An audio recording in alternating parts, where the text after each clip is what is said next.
नमस्कार मंडळी. आज मी जरा लवकर चाललो ऑफिसवरून, कारण आज मीचा पहिला वाढदिवस होता. म्हणून मी आज घरी आलो, जेवलो वगैरे, कामं आटपली आणि मग देवळात गेलो. कारण ते ऑर्डर दिली होती, स्टेज उभा करायचा, बड्डेची थीम होती ती. मग जरा बघितलं, भारी वाटत होतं. बघितलं होतं तसं जरा वेगळी होती आता. कारण मग घरी आलो परत, मी इथला घेतली, जरा बाहेर फिरवली वगैरे त्याला. बाहेर नाचायचं असं त्याला गेलं की रडायला लागतो.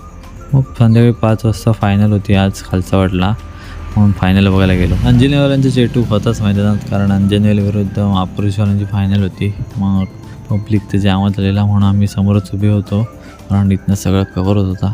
मग माझा झालेला मुंबईतनं, आणि हा आमचा चेटू होता वरचा. मग देवळात आलो, कारण खुर्च्या लावायच्या होत्या. खुर्च्या वगैरे सगळ्या लावून घेतलेल्या. मग आता जरा कामं सगळी आटपली होती, बसलो जरा आणि घरी गेलो. मग चेंज वगैरे केलं मी. मग मेजची घरात आरती वगैरे करून घेतली, केक पण घरात